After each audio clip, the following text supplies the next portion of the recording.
ವಾದ ಪ್ರತಿವಾದ ಎಲ್ಲ ನಡೆದಾಗ ಇಲ್ಲಿ ಏನು ಗೊತ್ತಾಗುತ್ತೆ ಅಂತ ಹೇಳಿದ್ರೆ, there is no sufficient material on record that to hold that accused was in love with the disease.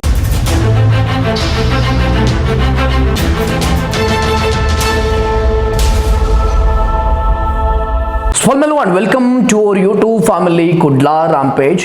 Belthangady ತಾಲೂಕಿನ ಮಿತ್ತಬಾಗಿಲು ಎಂಬಲ್ಲಿ ಒಂದು ತಿಂಗಳ ಹಿಂದೆ ನಡೆದಂತಹ ಘಟನೆ ಅಂತ ಹೇಳಿದ್ರೆ, ಅಪ್ರಾಪ್ತ ಬಾಲಕಿ ರ್ಯಾಟ್ ಪಾಯ್ಸನ್ ಕುಡಿದು ಸಾವನ್ನಪ್ಪಿರುವಂತಹ ಘಟನೆ ಅಂತ ಹೇಳಿದ್ರೆ, ತನ್ನ ಪ್ರೀತಿಸಿದಂಥ ಹುಡುಗ ಪ್ರವೀಣ ಮೋಸ ಮಾಡಿದ ಅನ್ನುವಂಥ ವಿಚಾರಕ್ಕೆ ಸಂಬಂಧಪಟ್ಟಾಗೆ ರ್ಯಾಟ್ ಪಾಯ್ಸನ್ ಕುಡಿದು ತಾನು ಆತ್ಮಹತ್ಯೆ ಮಾಡಿರುವಂತಹ ಘಟನೆ. ತನ್ನ ಪ್ರಿಯತಮನ ಮೇಲೆ ಕೇಸ್ ಕೂಡ ದಾಖಲಾಗಿತ್ತು. ಆಕ್ಟ್ BNS ಪ್ರಕಾರ 107 ಕೇಸ್ ಕೂಡ ದಾಖಲಾಗಿತ್ತು ಅಂತ ಹೇಳಿದ್ರೆ, ಇದು ಒಂದಷ್ಟು ಜನ ಪ್ರಶ್ನೆ ಮಾಡ್ತಾ ಇದ್ರು, 17 ವರ್ಷದ ಬಾಲಕಿ ಯಾಕೆ ಪೋಕ್ಸೋ ಅಂಡರಲ್ಲಿ ಕೇಸ್ ದಾಖಲಾಗಿಲ್ಲ ಅನ್ನುವಂಥ ವಿಚಾರದಲ್ಲಿ. ಆದರೆ BNS ಆಕ್ಟ್ ಪ್ರಕಾರ 107 ಸೆಕ್ಷನ್ ಅಂತ ಹೇಳಿದ್ರೆ, ಅದು ಕೂಡ ಸುಸೈಡ್ ಆಫ್ ಚೈಲ್ಡ್ ಅಂತೇಳಿ ಅಂತ ಹೇಳಿದ್ರೆ 18 ವರ್ಷದ ಕೆಳಗಿನ ಮಕ್ಕಳಿಗೆ ಅಂತ ಹೇಳಿದ್ರೆ, if any person under 18 years of age any with the mental illness or suicide ಆದರೆ 18 ಇಯರ್ಸ್ಗಿಂತ ಚಿಕ್ಕವರು ಏನಾದರೂ ಸುಸೈಡ್ ಮಾಡಿಕೊಂಡ್ರೆ BNS ಆಕ್ಟ್ ಪ್ರಕಾರ ಇದರಲ್ಲಿ 10 ವರ್ಷ ಜೈಲು ಶಿಕ್ಷೆ, ಜೀವಾವಧಿ ಶಿಕ್ಷೆ ಕೂಡ ಆಗುತ್ತೆ. ಡೆತ್ ಆಗುವವರೆಗೂ ಜೈಲಲ್ಲೇ ಇರುವಂಥ ಶಿಕ್ಷೆ ಕೂಡ ಇದೆ. ಇದು ನಾನ್ ಬೇಲೆಬಲ್ ಅಫೆನ್ಸ್ ಆಗಿರುವುದರಿಂದ ತಕ್ಷಣಕ್ಕೆ ಅರೆಸ್ಟ್ ಮಾಡಬಹುದು. ಆದರೆ ಇಲ್ಲಿ ಈ ಯುವಕನನ್ನು 10-15 ದಿನ ಕಳೆದರೂ ಕೂಡ ಅರೆಸ್ಟ್ ಮಾಡಿಲ್ಲ. ತನ್ನ ತಾಯಿ ಅರುಣಾರವರು ಪೊಲೀಸರವರಿಗೆ ಕಾಲ್ ಮಾಡ್ತಾ ಇದ್ದರಂತೆ, ಯಾಕೆ ಅರೆಸ್ಟ್ ಮಾಡಿಲ್ಲ ಅನ್ನುವಂಥ ವಿಚಾರದಲ್ಲಿ ದಿನಂಪ್ರತಿ ಕೇಳ್ತಾ ಇದ್ರು, ಏನಾಯಿತು ಅನ್ನುವಂಥ ವಿಚಾರದಲ್ಲಿ. ಆದರೆ ಪೊಲೀಸರಿಂದ ಬರ್ತಾ ಇದ್ದಂಥ ಉತ್ತರ ಏನು ಅಂತ ಹೇಳಿದ್ರೆ, ಹುಡುಕಾಟದಲ್ಲಿ ಇದ್ದೀವಿ, ಅವನನ್ನು ಹುಡುಕಾಟ ಮಾಡ್ತಿದ್ದೀವಿ ಅನ್ನುವಂಥ ವಿಚಾರದಲ್ಲಿ. ಸೊ ಈ ಕೇಸ್ ದಾಖಲಾದ ತಕ್ಷಣ ಪ್ರವೀಣ ಅಬ್ಸ್ಕಾಂಡ್ ಆಗಿದ್ದ, ತಪ್ಪಿಸಿಕೊಂಡಿದ್ದ, ಪೊಲೀಸರಿಗೆ ಸಿಗ್ಲಿಲ್ಲ. ಮನೆಯವರು ಕೇಳಿದಾಗ ಹುಡುಕ್ತಾ ಇದ್ವಿ ಅನ್ನುವಂಥ ವಿಚಾರದಲ್ಲೂ ಕೂಡ ಹೇಳ್ತಾ ಇದ್ರು ಪೊಲೀಸರು. ಅಲ್ಲಿ ನಂಗೆ ಅರ್ಥ ಆಗಿಲ್ಲ, ನಾನ್ ಬೇಲಬಲ್ ಅಫೆನ್ಸ್ ಇದೆ, 107 ಸೆಕ್ಷನ್ ಆ್ಯಡ್ ಆಗಿದೆ, ಅದು ಅಲ್ಲದೆ 18 ವರ್ಷದ ಕೆಳಗಿನ ಬಾಲಕಿ ಪೋಕ್ಸೋ ಅಂಡರಲ್ಲಿ ಬರುತ್ತೆ ಅದು. ಸೊ ಹೀಗಿರ್ಬೇಕಾದ್ರೆ ಎಷ್ಟು ಸೀರಿಯಸ್ ಇರಬೇಕು ಈ ಕೇಸ್ ಅನ್ನುವಂಥ ವಿಚಾರದಲ್ಲಿ ಒಂದ್ಸಲ ಯೋಚನೆ ಮಾಡಿ. ಬಟ್ ಪೊಲೀಸರು ಹುಡುಕಾಟವನ್ನೇ ನಡೆಸಿ ಕಡೆಗೂ ಸಿಗದೆ ಈಗ ಅವನಿಗೆ ಬೇಲ್ ಮಂಜೂರು ಆಗಿದೆ. ಒಂದಷ್ಟು ಜನರಿಗೆ ಕನ್ಫ್ಯೂಷನ್ಸ್ ಇರ್ಬೋದು. ಸೊ ಪೋಕ್ಸೋ ಅಂಡರಲ್ಲಿ ಕೇಸ್ ಬರುತ್ತೆ, 17 ವರ್ಷದ ಬಾಲಕಿ, ಇವನಿಗೆ ಬೇಲ್ ಸಿಗೋಕೆ ಹೇಗೆ ಸಾಧ್ಯ ಅನ್ನುವಂಥ ವಿಚಾರದಲ್ಲಿ ಅದನ್ನು ನಾನು ಎಳೆಯಾಗಿ ಬಿಚ್ಚಿಡ್ತಾ ಹೋಗ್ತೀನಿ. ಯಾವ ರೀತಿಯಾಗಿ ಬೇಲ್ ಸಿಕ್ಕಿತ್ತು, ಬೇಲ್ ಸಿಗೋಕೆ ಇವನಿಗೆ ಮುಖ್ಯ ಕಾರಣ ಏನಾಯಿತು ಅನ್ನುವಂಥ ವಿಚಾರದಲ್ಲಿ. ಆದರೆ ಪೊಲೀಸರು ಮಾತ್ರ ದಿನಂಪ್ರತಿ ಹುಡುಕಾಟದಲ್ಲೇ ಇದ್ರು, ಅವನು ಮಾತ್ರ ಸಿಗ್ಲಿಲ್ಲ. ಇವಾಗಿನ ಕಾಲದಲ್ಲೂ ಕೂಡ ಒಂದು 15 ದಿವಸ ಆರೋಪಿಗೆ ಹುಡುಕ್ತಾರೆ ಅಂತ ಹೇಳಿದ್ರೆ ನಮ್ಮ ಪೊಲೀಸರು ನಾನ್ ಬೇಲಬಲ್ ಸೆಕ್ಷನ್ ಅಲ್ಲಿ ಅವನ ಮೇಲೆ ಪ್ರಕರಣ ದಾಖಲಾಗುತ್ತೆ. ಅವನಿಂದಾಗಿ ಒಬ್ಳು ಆತ್ಮಹತ್ಯೆ ಮಾಡಿಕೊಂಡಿದ್ದಾರೆ, ಒಂದು ಜೀವನೇ ಹೋಗಿದೆ. ಆದರೂ ಕೂಡ ಪೊಲೀಸರು ನಿರಂತರವಾಗಿ ಹುಡುಕಾಟ ಮಾಡಿದ್ರು, ಸಿಗ್ಲಿಲ್ಲ. ಯಾವ ರೀತಿ ಹುಡುಕಾಟ ಮಾಡಿದ್ರು, ಏನನ್ನು ಹುಡುಕಾಟ ಮಾಡಿದ್ರು ಅಂತೇಳಿ ನಮ್ಗೆ ಗೊತ್ತಾಗಿಲ್ಲ. ಈ ಕಾಲದಲ್ಲೂ ಒಂದು ಆರೋಪಿ ಸಿಗುವುದಿಲ್ಲ ಅಂತ ಹೇಳಿದ್ರೆ, ಆ ಪ್ರವೀಣ ಮಿನಿ ಪಾಪದವನಾಗಿ ಈ ಋಷ್ವಿ ಏನೋ ಸತ್ತಿದ್ದಲೆ ನೋಡಿ, ಅವರು ದೊಡ್ಡವನ ಮಕ್ಕಳು ಆಗಿದ್ರೆ, ಅಧಿಕಾರಿ ಮಕ್ಕಳುಗಳಾಗಿದ್ರೆ ಒಂದು ದಿನದಲ್ಲಿ ಫಾರಿನಿಗೆ ಹೋಗ್ಲು ಅಥವಾ ಎಲ್ಲಿ ಹೋದ್ರು ಕೂಡ ಲುಕ್ಔಟ್ ನೋಟಿಸ್ ಅನ್ನು ಜಾರಿ ಮಾಡಿ ಹೇಗಾದ್ರೂ ಬಂದು ತರಿಸ್ತಾ ಇದ್ರು, ಅರೆಸ್ಟ್ ಮಾಡ್ತಾ ಇದ್ರು. ಇವರಿಗೆ ಬೇಲ್ ಕೂಡ ಆಯಿತು. ಬೇಲ್ ಯಾತಕ್ಕೋಸ್ಕರ ಆಯಿತು ಅನ್ನುವಂಥ ವಿಚಾರದಲ್ಲಿ ನಾನು ಎಳೆಯಾಗಿ ಬಿಚ್ಚಿಡ್ತಾ ಹೋಗ್ತೀನಿ.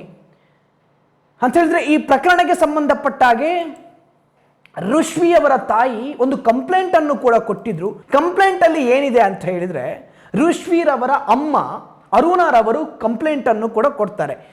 ಈ ಪ್ರಕರಣದ ಸಾರಾಂಶವೇನೆಂದರೆ, ಫಿರ್ಯಾದಿದಾರರು ಬೆಳ್ತಂಗಡಿ ತಾಲೂಕು ಮಿತ್ತಬಾಗಿಲು ಗ್ರಾಮದ ನೆಲ್ಲಿಗುಡ್ಡೆ ಎಂಬಲ್ಲಿ ವಾಸವಾಗಿದ್ದು, ಫಿರ್ಯಾದಿದಾರರ ಮಗಳು ಮುಂಡಾಜೆ ವಿವೇಕಾನಂದ ಪ್ರೌಢಶಾಲೆಯಲ್ಲಿ ದ್ವಿತೀಯ PUC ವಿದ್ಯಾಭ್ಯಾಸ ಮಾಡಿಕೊಂಡಿದ್ದಳು. 3 ತಿಂಗಳ ಹಿಂದೆ ಪ್ರವೀಣ ಎಂಬಾತನ ಫೋಟೋವನ್ನು ಫಿರ್ಯಾದಿದಾರರಿಗೆ ತೋರಿಸಿದ್ದು, ಅವನಿಗೆ ಮದುವೆ ಮಾಡಿಕೊಡಿ ಎಂದು ತಿಳಿಸಿದ್ದು.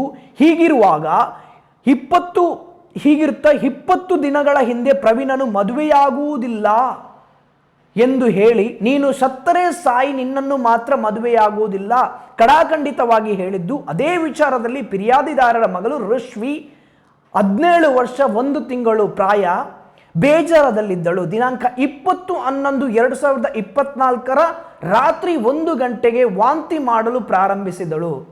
ಫಿರ್ಯಾದಿದಾರರ ವಿಚಾರಿಸಿದಾಗ ಇಲಿಪಾಶನ ತೆಗೆದುಕೊಂಡಿರುವುದಾಗಿ ತಿಳಿಸಿದ್ದಳು. ಕೂಡಲೇ SDM ಆಸ್ಪತ್ರೆಗೆ ದಾಖಲು ಮಾಡಿ ಕರೆದುಕೊಂಡು ಹೋಗಿದ್ದು, ಅಲ್ಲಿನ ವೈದ್ಯರು ಪರೀಕ್ಷಿಸಿ ಹೆಚ್ಚಿನ ಚಿಕಿತ್ಸೆಗೆ ಮಂಗಳೂರಿಗೆ ಕರೆದುಕೊಂಡು ಹೋಗುವಂತೆ ತಿಳಿಸಿದ್ದು, ಮಂಗಳೂರು KMC ಆಸ್ಪತ್ರೆಗೆ ಹೋಗಿ ಒಳರೋಗಿಯಾಗಿ ದಾಖಲಾಗಿ ಚಿಕಿತ್ಸೆಯಲ್ಲಿದ್ದರು. ಚಿಕಿತ್ಸೆ ಫಲಕಾರಿಯಾಗದೆ ದಿನಾಂಕ 26/11/2024 10:37 ಗಂಟೆಗೆ ಮೃತಪಟ್ಟಿರುವುದಾಗಿ ವೈದ್ಯರು ದೃಢಪಡಿಸುತ್ತಾರೆ. ಈ ಬಗ್ಗೆ ಫಿರ್ಯಾದಿದಾರರ ಮಗಳಿಗೆ ಆತ್ಮಹತ್ಯೆ ಮಾಡಿಕೊಳ್ಳಲು ಪ್ರೇರೇಪಿಸಿದ ಪ್ರವೀಣ ಎಂಬಾತನ ವಿರುದ್ಧ ಸೂಕ್ತ ಕ್ರಮ ಕೈಗೊಳ್ಳಬೇಕಾಗಿ ಕೋರಿಕೆ ಅನ್ನುವಂಥ ವಿಚಾರದಲ್ಲಿ ರಶ್ವಿಯರ ಅಮ್ಮ ಅರುಣಾರವರು ಕಂಪ್ಲೇಂಟ್ ಅನ್ನು ಕೂಡ ಕೊಡ್ತಾರೆ.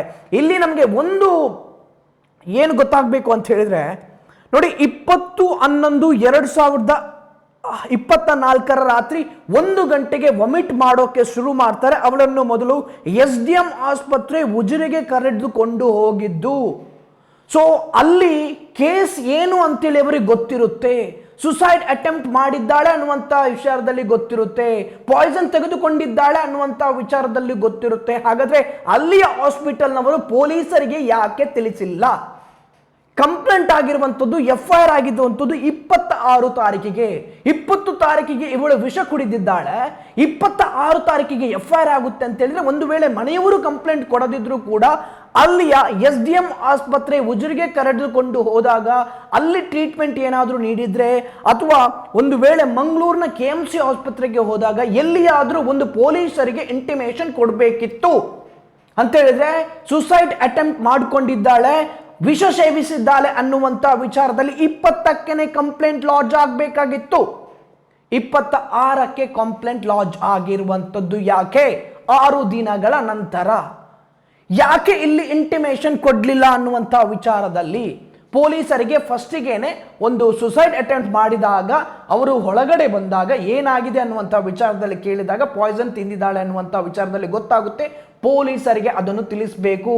ಯಾಕೆ ಅಂತ ಹೇಳಿದ್ರೆ ಯಾಕೆ ಪಾಯ್ಸನ್ ತಿಂದ್ರು ಅನ್ನುವಂಥ ವಿಚಾರದಲ್ಲಿ ಗೊತ್ತಾಗಬೇಕು, ಮತ್ತೆ ಯಾರಾದರೂ ಪಾಯ್ಸನ್ ಹಾಕಿ ಕೊಟ್ರ ಅನ್ನುವಂಥ ವಿಚಾರದಲ್ಲಿ ಗೊತ್ತಾಗಬೇಕು ಅನ್ನುವಂಥ ವಿಷಯಕ್ಕೋಸ್ಕರ ಈ ಕಂಪ್ಲೇಂಟ್ ಲಾಡ್ಜ್ ಆಗಿತ್ತು 26 ತಾರೀಕಿಗೆ. ಆ ನಂತರದಲ್ಲಿ ಇವನಿಗೆ ಯಾವಾಗ ಬೇಲ್ ಆಗುತ್ತೆ ಅಂತ ಹೇಳಿದ್ರೆ 10 ಡಿಸೆಂಬರ್ಗೆ ಬೇಲ್ ಆಗುತ್ತೆ. 26 ತಾರೀಕಿಗೆ ಕಂಪ್ಲೇಂಟ್ ಲಾಡ್ಜ್ ಆಗುತ್ತೆ. 14 ದಿನಗಳ ನಂತರ ಇವನು ಆಂಟಿಸಿಪೇಟರ್ ಬೇಲಿಗೆ ಅರ್ಜಿ ಹಾಕ್ತಾನೆ. 10 ತಾರೀಕಿಗೆ ಡಿಸೆಂಬರ್ 10 ತಾರೀಕಿಗೆ ಇವನಿಗೆ ಬೇಲ್ ಆಗುತ್ತೆ ಮಂಗಳೂರಿನ ಸೆಷನ್ ಕೋರ್ಟ್ ಅಲ್ಲಿ. ಅಂತ ಹೇಳಿದ್ರೆ ಅಬ್ಸ್ಕಾಂಡಿಂಗ್ ಆಗಿರ್ತಾನೆ, 14 ದಿನ ತಪ್ಪಿಸಿಕೊಂಡಿರ್ತಾನೆ. 14 ದಿನ ನಿರಂತರವಾಗಿ ನಮ್ಮ ಪೊಲೀಸರು ಹುಡುಕಾಟದಲ್ಲೇ ಇದ್ರು. ಆದರೆ ಈ ಪ್ರವೀಣ ನಮ್ಮ ಪೊಲೀಸರಿಗೆ, ಕರ್ನಾಟಕದ ಪೊಲೀಸರಿಗೆ ಸಿಗ್ಲೇ ಇಲ್ಲ. ಯೋಚಿಸಿ, ಈ ಕಾಲದಲ್ಲೂ ಕೂಡ ಒಬ್ಬ ವ್ಯಕ್ತಿಗೆ, ನಮ್ಮ ಕರ್ನಾಟಕದ ಪೊಲೀಸರಿಗೆ ಅವನನ್ನು ಫೈಂಡ್ ಔಟ್ ಮಾಡ್ಲಿಕ್ಕೆ ಆಗಲಿಲ್ಲ. ನಾನ್ ಬೇಲೇಬಲ್ ಕೇಸ್ ಇರುವಂತ ಹುಡುಗ, ಅದೂ ಕೂಡ ಅವನಿಂದಾಗಿ ಒಬ್ಬ 17 ವರ್ಷದ ಯುವತಿ ಆತ್ಮಹತ್ಯೆ ಮಾಡಿಕೊಂಡಿದ್ದಾಳೆ. ಅಂತವನನ್ನು ಕರೆದುಕೊಂಡು ಬಂದು ಅರೆಸ್ಟ್ ಮಾಡುವಂತ ವಿಚಾರದಲ್ಲಿ ಪೊಲೀಸರಿಗೆ ಆಗ್ಲೇ ಇಲ್ಲ. ನಿರಂತರವಾಗಿ ಹುಡುಕಾಟವನ್ನು ಮಾಡಿದ್ರು. ಏನ್ ಹೇಳ್ಬೇಕು ಇದಕ್ಕೆ? ಈ ಕಾಲದಲ್ಲೂ ಕೂಡ, ಈ ಯುಗದಲ್ಲೂ ಕೂಡ ಇಷ್ಟು ಫೆಸಿಲಿಟಿ ಇದ್ದು ಕೂಡ ಟ್ರ್ಯಾಪ್ ಮಾಡೋಕ್ಕಾಗಿಲ್ಲ. ಮಾಡಿದ್ದಾರಾ ಇಲ್ವಾ ಅನ್ನುವಂಥ ವಿಚಾರದಲ್ಲೂ ಗೊತ್ತಿಲ್ಲ. ಹಾಗಾದರೆ ಯಾವ ರೀತಿಯ ಇನ್ವೆಸ್ಟಿಗೇಷನ್, ಯಾವ ರೀತಿ ಹುಡುಕಾಡಿರ್ಬೋದು? ನಮ್ಮ ಕರ್ನಾಟಕ ಪೊಲೀಸ್ ಹೆಮ್ಮೆ ಆಗುತ್ತೆ, ನಮಗೆ ಹೆಮ್ಮೆ ಆಗುತ್ತೆ. ನಾವು ಸಂಬಳ ಕೊಡ್ತೀವಿ, ಟ್ಯಾಕ್ಸಿಂದ ಸಂಬಳ ಪಡೀತಾರೆ, ಏನು ಬೇಕು ಎಲ್ಲ ಫೆಸಿಲಿಟಿಯನ್ನು ಕೂಡ ಕೊಡ್ತೀವಿ. ಆದರೆ ಒಬ್ಬ ತಪ್ಪಿಸಿಕೊಂಡು ಹೋಗಿದ್ದಾನೆ, ಅವನನ್ನು ಅರೆಸ್ಟ್ ಮಾಡೋಕೆ ಪೊಲೀಸರಿಗೆ ಆಗಲಿಲ್ಲ. ಅಮ್ಮ ಕೇಳಿದಾಗ ನಿರಂತರವಾಗಿ ಹುಡುಕಾಟದಲ್ಲಿ ಇದ್ರು ಪೊಲೀಸರು. ಯಾವ ರೀತಿಯ ಹುಡುಕಾಟ, ಎಲ್ಲೆಲ್ಲಿ ಹುಡುಕಾಟ ಮಾಡಿದ್ದಾರೆ ಅಂತೇಳಿ ಗೊತ್ತಿಲ್ಲ. ಅದನ್ನು ಮಿನಿ ಹಾಟಿಯಲ್ಲಿ ಹಾಕಿದಾಗ ಗೊತ್ತಾಗುತ್ತೆ ಯಾವ ರೀತಿಯಲ್ಲಿ ಹುಡುಕಾಟ ಮಾಡಿದ್ರು ಇವರು ಅನ್ನುವಂಥ ವಿಚಾರದಲ್ಲಿ. ಈಗ ಬೇಲಿಗೆ ಬರೋಣ. 10 ತಾರೀಕಿಗೆ ಇವನಿಗೆ ಬೇಲಾಗುತ್ತೆ. ಯಾವ ಕಾರಣಕ್ಕೆ ಬೇಲಾಗುತ್ತೆ ಅಂತ ಹೇಳಿದ್ರೆ, ಒಂದಷ್ಟು ವಾದ ಪ್ರತಿವಾದ ಕೂಡ ನಡೆಯುತ್ತೆ. ಒಂದು, ಅವನ ವಕೀಲರು ಇರ್ತಾರೆ, ಪಿಟಿಷನರ್ ಯಾರಿದ್ದಾನೆ, ಆ ಪ್ರವೀಣ ಯಾರಿದ್ದಾನೆ ಅವನ ವಕೀಲರು ಇರ್ತಾರೆ, ಮತ್ತೆ ಗೌರ್ಮೆಂಟ್ ವಕೀಲರು ಇರ್ತಾರೆ. ಇವರು ಕಂಪ್ಲೇಂಟ್ ಕೊಟ್ಟಿರ್ತಾರಲ್ವಾ ಅರುಣ, ಸೊ ಅಂತೇಳಿದ್ರೆ ಋಷ್ವಿಯ ಅಮ್ಮ ಕಂಪ್ಲೇಂಟ್ ಕೊಟ್ಟಿರ್ತಾರೆ, ಅವರ ಕಡೆಯ ಗೌರ್ಮೆಂಟ್ ವಕೀಲರು ಅದು ಫ್ರೀ ಆಗಿ ನಾವು ಸಂಬಳ ಕೊಡ್ತೀವಿ ನೋಡಿ ಆ ವಕೀಲರಿಗೆ, ಗೌರ್ಮೆಂಟ್ ವಕೀಲರಿಗೆ ಅಂತ ಹೇಳಿದ್ರೆ ನಮ್ಮ ಟ್ಯಾಕ್ಸ್ ಇಂದ ಗೌರ್ಮೆಂಟ್ ವಕೀಲರು ದುಡ್ಡು ಪಡೀತಾರೆ ನೋಡಿ, ಅವರು ವಾದ ಮಾಡ್ತಾರೆ. ಇವರು ಹಣ ಕೊಟ್ಟು ಒಂದು ವಕೀಲರನ್ನು ನೇಮಕ ಮಾಡ್ತಾರೆ. ಸೊ ಆಗ ವಾದ ಪ್ರತಿವಾದ ನಡೆಯುತ್ತೆ. ಜಡ್ಜಿಗೆ ಮನವರಿಕೆ ಆಗ್ಬೇಕೀಗ ಇವನಿಗೆ ಯಾಕೆ ಬೇಲ್ ಕೊಡಬೇಕು ಅನ್ನುವಂಥ ವಿಚಾರದಲ್ಲಿ ಆ ಪ್ರವೀಣನ ವಕೀಲರು ವಾದ ಮಾಡ್ತಾರೆ. ಇವನಿಗೆ ಯಾಕೆ ಬೇಲ್ ಕೊಡಬಾರ್ದು ಅನ್ನುವಂಥ ವಿಚಾರದಲ್ಲಿ ಈ ಗೌರ್ಮೆಂಟ್ ವಕೀಲರು ಏನಿರ್ತಾರೆ, ಅರುಣಾರವರು ಏನು ಕಂಪ್ಲೇಂಟ್ ಕೊಟ್ಟಿರ್ತಾರೆ ಆ ವಕೀಲರು ವಾದ ಮಾಡ್ತಾ ಇರ್ತಾರೆ. ಈಗ ಈ ವಾದದಲ್ಲಿ ಅರುಣನ ವಕೀಲರು ಏನ್ ಹೇಳ್ತಾರೆ ಅಂತ ಹೇಳಿದ್ರೆ, a false case has been foisted against him, absolutely there is no material prima facie to hold at this stage that the petitioner has committed the offense alleged in the FIR. ಇವನ ಮೇಲೆ falls case ಹಾಕಲಾಗಿದೆ, ಯಾವುದೇ ಸಾಕ್ಷಿಗಳು ಇಲ್ಲ, ಇದಕ್ಕೆ ಸಂಬಂಧಪಟ್ಟಾಗೆ ಸಾಕ್ಷಿಗಳು ಬೇಕಲ್ವಾ, so ಯಾವುದೇ ಸಾಕ್ಷಿಗಳು ಇಲ್ಲ, ಯಾವುದೇ ಪ್ರೂಫ್ ಇಲ್ಲದೆ FIR ಅನ್ನು ಮಾಡಿದ್ದಾರೆ. ಯಾವ ರೀತಿಯ ಕೂಡ ಪ್ರೂಫ್ ಇಲ್ಲದೆ FIR ಅನ್ನು ಮಾಡಿದ್ದಾರೆ ಅನ್ನುವಂತಹ ವಿಚಾರದಲ್ಲಿ ವಾದವನ್ನು ಮಂಡನೆ ಮಾಡ್ತಾರೆ. ಮತ್ತೆ ಒಂದಷ್ಟು ವಿಚಾರವನ್ನು ಕೂಡ ಹೇಳ್ತಾ ಹೋಗ್ತಾರೆ. ಅದರಲ್ಲಿ ಮೇನ್ ವಾದ ಏನಿತ್ತು ಅಂತ ಹೇಳಿದ್ರೆ, ಈ ಬೇಲ್ ಸಿಗೋಕೆ ಪ್ರವೀಣನಿಗೆ ಮೇನ್ ವಾದ ಯಾವುದು ಕಾರಣ ಆಯಿತು ಅನ್ನುವಂತಹ ವಿಚಾರದಲ್ಲಿ ನಾನು ನಿಮಗೆ ಎಕ್ಸ್ಪ್ಲೇನ್ ಮಾಡ್ತಾ ಹೋಗ್ತೇನೆ. ಮತ್ತೆ ಜಡ್ಜ್ಮೆಂಟ್ ಕಾಪಿಯನ್ನು ಕೂಡ ನಾನು ಹಾಕ್ತೀನಿ ಕಡೆಯದಾಗಿ, ಅದನ್ನು ನೀವು ಓದಿದ್ರೆ ಗೊತ್ತಾಗುತ್ತೆ. ಸೊ ಇದು ಒಂದು ಹಾಕ್ತಾರೆ, ಫಾಲ್ಸ್ ಕೇಸ್, ಯಾವುದೇ ಪ್ರೂಫ್ ಇಲ್ಲದೆ FIR ಅನ್ನು ಪ್ರವೀಣನ ಮೇಲೆ ಮಾಡಿದ್ದಾರೆ ಅನ್ನುವಂಥ ವಿಚಾರದಲ್ಲಿ ಅಡ್ವೊಕೇಟ್ ವಾದ ಮಾಡ್ತಾರೆ, ಪ್ರವೀಣನ ಅಡ್ವೊಕೇಟ್. ನಂತರ ಹೇಳ್ತಾರೆ ಇವರು ನೋಡಿ, there is delay of 7-8 days in the lodging of complaint. ನಾನು ಮೊದಲಿಗೆ ಹೇಳಿದ್ದೆ, ಉಜಿರೆ SDM ಹಾಸ್ಪಿಟಲ್ಗೆ ಇವರು ಅಡ್ಮಿಟ್ ಆಗಿದ್ರು, ಆ ಕ್ಷಣದಲ್ಲಿ ಪೊಲೀಸರಿಗೆ ಇಂಟಿಮೇಷನ್ ಹೋಗ್ಬೇಕಿತ್ತು, ಪೊಲೀಸರಿಗೆ ಹೇಳಬೇಕಿತ್ತು ಈ ರೀತಿ ಆಗಿದೆ, ಈ ರೀತಿ ಪಾಯ್ಸನ್ ಕುಡಿದಿದ್ದಾರೆ ಅನ್ನುವಂಥ ವಿಚಾರದಲ್ಲಿ, ಬಟ್ ಯಾರು ಅಲ್ಲಿ ಕೊಡ್ಲಿಲ್ಲ. There is delay of 7-8 days in the lodging the complaint. 7-8 ದಿನಗಳ ನಂತರ ಕಂಪ್ಲೇಂಟ್ ಅನ್ನು ಲಾಡ್ಜ್ ಮಾಡ್ತಾರೆ. ಯಾಕೆ ಅನ್ನುವಂಥ ಪ್ರಶ್ನೆ ಕೂಡ ಬರುತ್ತೆ. ಒಂದು ವೇಳೆ ಪ್ರವೀಣನೇ ಸುಸೈಡ್ ಮಾಡೋಕೆ ಪ್ರಚೋದನೆ ನೀಡಿದ್ದು ಅಥವಾ ಪ್ರವೀಣನೇ ಕಾರಣ ಅಂತ ಹೇಳಿದ್ರೆ, ಅವಳು ಪಾಯ್ಸನ್ ಕುಡಿದ ತಕ್ಷಣವೇ ಕಂಪ್ಲೇಂಟ್ ಲಾಡ್ಜ್ ಆಗಬೇಕಾಗಿತ್ತು ಪ್ರವೀಣನ ಮೇಲೆ. 7-8 ದಿನದ ನಂತರ ಯಾಕೆ ಕಂಪ್ಲೇಂಟ್ ಅನ್ನು ಕೊಟ್ಟರು ಅನ್ನುವಂಥ ವಿಚಾರದಲ್ಲಿ ಮನೆಯವರು ಕೇಳುವಾಗ ಹೇಳ್ತಾರೆ, ಟೆನ್ಷನ್ ಎಲ್ಲ ಇದ್ವಿ ಸರ್, ಅವಳು ಬದುಕಿ ಬಂದ್ರೆ ಸಾಕು, ಅದಕ್ಕೋಸ್ಕರ ನಾವು ಕಂಪ್ಲೇಂಟ್ ಕೊಡಲಿಲ್ಲ ಅನ್ನುವಂಥ ವಿಚಾರದಲ್ಲಿ ಮನೆಯವರ ಹತ್ರ ಕೇಳಿದಾಗ ಅವರು ಹೇಳುವಂಥದ್ದು. ಬಟ್ ಹಾಸ್ಪಿಟಲ್ನವರು ಯಾಕೆ ಪೊಲೀಸರಿಗೆ ಇನ್ಫಾರ್ಮ್ ಮಾಡಿಲ್ಲ, ಈ ಪ್ರಶ್ನೆ ಮೂಡುವಂಥದ್ದು. ನಂತರ ವಾದ ಮಾಡ್ತಾ ಹೇಳ್ತಾರೆ ಏನು ಅಂತ ಹೇಳಿದ್ರೆ, ಪಿಟಿಷನರ್ನ ಹತ್ರ ಅಥವಾ ಆ ಪ್ರವೀಣನ ಹತ್ರ ಯಾವುದೇ ರೀತಿಯ ಕ್ರಿಮಿನಲ್ ಹಿಸ್ಟ್ರಿ ಅಥವಾ ರೆಕಾರ್ಡ್ಸ್ ಇಲ್ಲ ಅಂತ ಹೇಳಿದ್ರೆ, ಹಿಂದೆ ನೋಡಬೇಕಾದ್ರೆ ಇದು ಫಸ್ಟ್ ಕೇಸ್ ಅವನದು. ಸೊ ಹಾಗಾಗಿ ಯಾವುದೇ ರೀತಿಯ ಹಿಂದೆ ಕ್ರಿಮಿನಲ್ ರೆಕಾರ್ಡ್ಸ್ಗಳು ಇಲ್ಲ, ಕ್ರಿಮಿನಲ್ ಕೇಸ್ಗಳು ಇಲ್ಲ, ಕ್ರಿಮಿನಲ್ ಹಿಸ್ಟ್ರಿ ಯಾವುದೇ ಇಲ್ಲ ಅಂತ ಹೇಳಿದ್ರೆ ಇವನೊಬ್ಬ ಅಮಾಯಕ ಅನ್ನುವಂಥ ವಿಚಾರದಲ್ಲಿ. ನಂತರದಲ್ಲಿ ಈ ಪ್ರಾಸಿಕ್ಯೂಟರ್, ಪಬ್ಲಿಕ್ ಪ್ರಾಸಿಕ್ಯೂಟರ್ ಅಂತ ಹೇಳಿದ್ರೆ ಗೌರ್ಮೆಂಟ್ ವಕೀಲರು, ಅರುಣನ ಸೈಡ್ನ, ಋಷ್ವಿನ ಸೈಡ್ನ ಏನು ಕಂಪ್ಲೇಂಟ್ ಕೊಟ್ಟಿದ್ರು ಅದರಿಂದ ಗೌರ್ಮೆಂಟ್ ವಕೀಲರು, ನಮ್ಮ ಸಂಬಳದಿಂದ ಇರುವಂತಹ ಗೌರ್ಮೆಂಟ್ ವಕೀಲರು ಯಾರಿರ್ತಾರೆ, ಟ್ಯಾಕ್ಸ್ನ ಸಂಬಳದಿಂದ ಪಡೆಯುವ ಗೌರ್ಮೆಂಟ್ ವಕೀಲರು ಯಾರಿರ್ತಾರೆ, ನಮ್ಮಿಂದ ಪಡೆಯುವಂಥ ಸಂಬಳ ಅವರು. ಸೊ ಅವರು ವಾದ ಮಾಡ್ತಾರೆ, if the petitioner is released on bale, he may abscond and cause hindrance to investigation and may threaten the prosecution witness and destroy the evidence and hence prayed for rejection of the petition ಅಂತ ಹೇಳಿದ್ರೆ, ಇವರು normal ಆಗಿ ಎಲ್ಲ ವಕೀಲರು, government ವಕೀಲರು ಇದೇ ತರ ವಾದ ಮಾಡುವಂಥದ್ದು. ಸೊ ಇದರಲ್ಲಿ ಸ್ಪೆಷಲ್ ಏನಿಲ್ಲ ಅಂತ ಹೇಳಿದ್ರೆ, ಒಂದು ವೇಳೆ ಅವನು ರಿಲೀಸ್ ಆಗಿ ಬಂದ್ರೆ ಸಾಕ್ಷಿಗಳು ಏನಿದೆ ಅವರಿಗೆ ಬೆದರಿಕೆ ಹಾಕ್ತಾನೆ ಅಥವಾ ಇನ್ವೆಸ್ಟಿಗೇಷನ್ ಏನು ಆಗಬೇಕು ಅದರಲ್ಲಿ ತಪ್ಪಿಸಿಕೊಂಡು ಹೋಗ್ತಾನೆ ಇನ್ವೆಸ್ಟಿಗೇಷನ್ಗೆ, ಮತ್ತೆ ಸಾಕ್ಷಿಗಳನ್ನು ನಾಶ ಮಾಡ್ತಾನೆ, ಮತ್ತೆ ಸಾಕ್ಷಿಗಳು ಇದ್ರೆ ಅದಕ್ಕೆ ಬೆದರಿಕೆ ಹಾಕ್ತಾನೆ. ಸೊ ಹಾಗಾಗಿ ಅವನಿಗೆ ಬೇಲ್ ಕೊಡಬಾರ್ದು ಅನ್ನುವಂಥ ವಿಚಾರದಲ್ಲಿ ವಾದ ಮಂಡನೆ ಮಾಡ್ತಾರೆ PP, ಪಬ್ಲಿಕ್ ಪ್ರಾಸಿಕ್ಯೂಟರ್, ಗೌರ್ಮೆಂಟ್ ವಕೀಲರು. ಸೊ ಪ್ರವೀಣ ಯಾರಿದ್ದಾನೆ ಅವನ ವಕೀಲರು ಸ್ಟ್ರಾಂಗ್ ಆಗಿ ಹೇಳ್ತಾರೆ ಏನು ಅಂತ ಹೇಳಿದ್ರೆ, there is no allegation in the complaint. Complaint ಅಲ್ಲಿ ಅವರಿಗೆ ಲವ್ ಇದ್ದಂಥ ವಿಚಾರ ಎಲ್ಲೂ ಇಲ್ಲ. ಅವರಿಗೆ ಲವ್ ಆಗಿದೆ, ಅವರು ಲವ್ ಮಾಡ್ತಾ ಇದ್ರು ಅನ್ನುವಂಥ ವಿಚಾರದಲ್ಲಿ ಕಂಪ್ಲೇಂಟ್ ಅಲ್ಲಿ ಎಲ್ಲೂ ಬರೆದಿಲ್ಲ. It is only ಅಲೆಜ್ಡ್ that the deceased was loving petitioner. ಅಂದರೆ ಆ ಸತ್ತಂತ ಯುವತಿ, ಆತ್ಮಹತ್ಯೆ ಮಾಡಿಕೊಂಡಂಥ ರಶ್ವಿ 17 ವರ್ಷದ ಬಾಳಕಿ ಮಾತ್ರ ಲವ್ ಮಾಡ್ತಾ ಇತ್ತು. ಪಿಟಿಷನರ್ ಲವ್ ಮಾಡಿದ್ದಾನೆ ಅನ್ನೋದಕ್ಕೆ ಯಾವುದೇ ಸಾಕ್ಷಿಗಳು ಇಲ್ಲ, ಇನ್ನು ಕಂಪ್ಲೇಂಟ್ ಅಲ್ಲೂ ಕೂಡ ಕೊಡಲಿಲ್ಲ ಅನ್ನುವಂಥ ವಿಚಾರದಲ್ಲಿ. ಸೊ ಆಗ ಈ ಟೈಮಲ್ಲಿ ಏನಾಗಬೇಕಿತ್ತು ಅಂತ ಹೇಳಿದ್ರೆ, ನಂಗೆ ಗೊತ್ತಿಲ್ಲ ಇದು ಪೊಲೀಸರು ಯಾವ ರೀತಿ ಇನ್ವೆಸ್ಟಿಗೇಷನ್ ಮಾಡಿದ್ದಾರೆ, ಅಥವಾ ಈ ವಾಟ್ಸಪ್ ಚಾಟ್ಸ್ಗಳು ಒಂದಷ್ಟು ಇತ್ತು, ಇವರ ವಾಟ್ಸಪ್ ಚಾಟ್ಸ್ ಇತ್ತು, ಅದನ್ನು ಈಗ ತೋರಿಸ್ತೀನಿ. ನೆಕ್ಸ್ಟ್ ನಾನು ಯಾವ ರೀತಿ ವಾಟ್ಸಪ್ ಚಾಟಿಂಗ್ ಎಲ್ಲ ಮಾಡಿದ್ರು ಅನ್ನುವಂಥ ವಿಚಾರದಲ್ಲಿ, ಅದೇ ರೀತಿ ಇನ್ಸ್ಟಾಗ್ರಾಮ್ ಅಲ್ಲೂ ಕೂಡ ಒಂದಷ್ಟು ಮೆಸೇಜ್ ಅನ್ನು ಮಾಡಿದ್ರು. ಯಾರೋ ಒಬ್ಬ ಗೌಡ ಅಂತೇಳಿ ಇದ್ದಾನೆ, ಅವರ ಫ್ರೆಂಡ್ ಅಂತೇಳಿ ಅನಿಸುತ್ತೆ. ಸೊ ಅವನ ಹತ್ರ ಒಂದಷ್ಟು ಡೀಟೇಲ್ ಆಗಿ ಹೇಳಿದ್ಲು, ನನ್ನನ್ನು 3 ಸಲ ಯೂಸ್ ಮಾಡಿದ್ದ, ನಾನು ಸುಸೈಡ್ ಮಾಡ್ತೀನಿ, ನಮ್ಮ ಲವ್ ಬ್ರೇಕಪ್ ಆಯಿತು ಅನ್ನುವಂಥ ವಿಚಾರದಲ್ಲಿ ಅವನ ಫ್ರೆಂಡ್ ಜೊತೆಗೂ ಹೇಳಿದ್ದ, ಮತ್ತೆ ಇವನ ಜೊತೆಗೂ ಒಂದಷ್ಟು ಚಾಟಿಂಗ್ ಮಾಡಿದ್ಲು. ಈ ಚಾಟಿಂಗ್ ಅನ್ನು ಯಾಕೆ ಕೋರ್ಟಿಗೆ ಮುಟ್ಟಿಸಲಿಲ್ಲ ಪೊಲೀಸರು, ಅಥವಾ ಪಬ್ಲಿಕ್ ಪ್ರಾಸಿಕ್ಯೂಟರ್ ಈ ಚಾಟಿಂಗ್ ಬಗ್ಗೆ ಯಾಕೆ ಮಾತಾಡಲಿಲ್ಲ ಅನ್ನುವಂಥ ನಮ್ಮ ಪ್ರಶ್ನೆ ಕಾಡುವಂಥದ್ದು ಇಲ್ಲಿ. ಒಂದು ವೇಳೆ ಈ ಚಾಟಿಂಗ್ ಬಗ್ಗೆ ಪಬ್ಲಿಕ್ ಪ್ರಾಸಿಕ್ಯೂಟರ್ ವಾದ ಮಾಡ್ತಾ ಇದ್ರೆ ಜಡ್ಜ್ಗೂ ಕೂಡ ಮನವರಿಕೆ ಆಗ್ತಾ ಇತ್ತು. ಇಲ್ಲಿ ಇವನು ಲವ್ ಮಾಡಿದ್ದಕ್ಕೆ ಇದು ಸಾಕ್ಷಿ ನೋಡಿ, ವಾಟ್ಸಪ್ ಅಲ್ಲಿ ಚಾಟಿಂಗ್ ಇದೆ, ಈ ರೀತಿಯಾಗಿ ಚಾಟ್ ಮಾಡಿದ್ದಾನೆ, ಮತ್ತೊಬ್ಬ ಫ್ರೆಂಡ್ ಹತ್ರ ಇನ್ಸ್ಟಾಗ್ರಾಮ್ ಅಲ್ಲಿ ಈ ರೀತಿಯಾಗಿ ಹೇಳ್ತಾ ಇದ್ದಾಳೆ, ನನ್ನನ್ನು 3 ಸಲ ಯೂಸ್ ಮಾಡಿದ್ದಾನೆ ಅನ್ನುವಂಥ ವಿಚಾರದಲ್ಲಿ. ಯೂಸ್ ಅಂತ ಹೇಳಿದ್ರೆ ದೈಹಿಕವಾಗಿ ಉಪಯೋಗಿಸಿದ್ದಾನೆ ಅನ್ನುವಂಥ ವಿಚಾರ, ಅದು ನಿಮಗೆ ಚಾಟಿಂಗ್ ಯಾವ ರೀತಿ ಇದೆ ಅನ್ನುವಂಥ ವಿಚಾರದಲ್ಲಿ ಹೇಳಿದಾಗ ಖಂಡಿತವಾಗ್ಲೂ ಮತ್ತೆ ನಿಮಗೆ ಗೊತ್ತಾಗುತ್ತೆ. ಸೊ ಈ ರೀತಿಯಾಗಿ ಹೇಳ್ತಾರೆ, ಯಾವುದೇ ಪಿಟಿಷನರ್ಗೆ ಲವ್ ಇರಲಿಲ್ಲ ಅಂತ ಹೇಳಿದ್ರೆ ಅವನಿಗೆ ಮತ್ತು ಇವಳಿಗೆ ಕೇಸಲ್ಲಿ ಎಲ್ಲೂ ಕೂಡ ಲವ್ ಇಲ್ಲ, ಮತ್ತೆ ಯಾವುದೇ ಲವ್ ಇದ್ದಂಥ ಎವಿಡೆನ್ಸ್ ಇಲ್ಲಿ ಇಲ್ಲ. ಸೊ ಓನ್ಲಿ ಅವಳು ಮಾತ್ರ ಲವ್ ಮಾಡ್ತಾ ಇದ್ಲು ಅನ್ನುವಂಥ ವಿಚಾರದಲ್ಲಿ ನಮಗೆ ಕಾಣುತ್ತೆ. ಮತ್ತೆ ಪಬ್ಲಿಕ್ ಪ್ರಾಸಿಕ್ಯೂಟರ್ ಕೂಡ ಹೇಳ್ತಾರೆ, public prosecutor has strongly submitted that the case is in the stage of investigation and it is necessary to recover the mobile phone of accused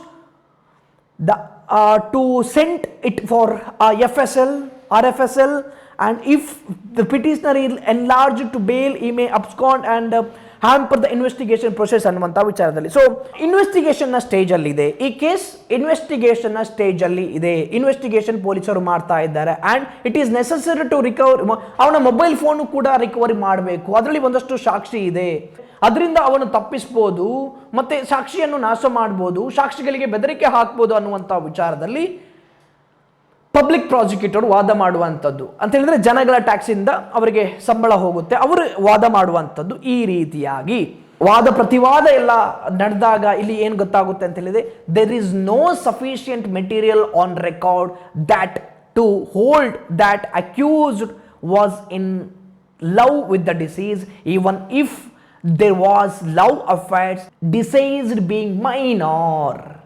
There was no opportunity to the accused of marriage during the time of her minority. ಅಂತ ಹೇಳಿದ್ರೆ ಇಲ್ಲಿ ಯಾವುದೇ sufficient record ಇಲ್ಲ. ನಾನು ಆಗಲೇ ಹೇಳಿದೆ, ಒಂದು mobile ಚಾಟಿಂಗ್ ಅನ್ನು ಕೊಡಬೇಕಿತ್ತು, ಅದು ಪೊಲೀಸರು ಯಾಕೆ ಕೊಡಲಿಲ್ಲ ಅನ್ನುವಂಥ ವಿಚಾರದಲ್ಲಿ ನಿಮಗೆ ಅರ್ಥ ಆಗಿರ್ಬೋದು. ಇನ್ವೆಸ್ಟಿಗೇಷನ್ 14 ದಿನ ನಡೆದ್ರು, ಪಾಪ ಪೊಲೀಸರಿಗೆ ಅವನು ಸಿಗಲೇ ಇಲ್ಲ. ಎಷ್ಟು ಸರ್ಚ್ ಮಾಡಿರ್ಬೋದು ನಮ್ಮ ಪೊಲೀಸರು, ಕರ್ನಾಟಕ ಪೊಲೀಸ್ ಎಷ್ಟು ಸರ್ಚ್ ಮಾಡಿರ್ಬೋದು, ಎಷ್ಟು ಇನ್ವೆಸ್ಟಿಗೇಷನ್ ಮಾಡಿರ್ಬೋದು, ಎಷ್ಟು ಜನರ ಕಟ್ಟಿದಂಥ ಟ್ಯಾಕ್ಸ್ನ ಫ್ಯೂಲ್ ಎಲ್ಲ ವೇಸ್ಟ್ ಆಗಿರ್ಬೋದು, ಎಲ್ಲಿ ಎಲ್ಲ ಹೋಗಿ ಹುಡುಕಾಡಿರ್ಬೋದು, ಎಲ್ಲಿ ಎಲ್ಲ ಹೋಗಿ ಟ್ರೇಸ್ ಮಾಡಿರ್ಬೋದು. ಪಾಪ ಅವರ ಕಷ್ಟ ಯಾರಿಗೆ ಗೊತ್ತು, ಆ ಬ್ಯುಸಿಯಲ್ಲಿದ್ರೋ ಏನೋ. ನೋಡಿ, ಅವನ ಚಾಟಿಂಗ್ನ ಹಿಸ್ಟ್ರಿ ಗೊತ್ತೇ ಇಲ್ಲ ಯಾರಿಗೂ ಕೂಡ. ಸೊ ಚಾಟಿಂಗ್ನ ಹಿಸ್ಟ್ರಿ ಕೊಡ್ತಾ ಇದ್ರೆ ಒಂದಷ್ಟು ಪ್ರೂವ್ ಆಗ್ತಾ ಇತ್ತು. Material on the record that hold accused, ಯಾವುದೇ ರೆಕಾರ್ಡ್ ಇಲ್ಲ.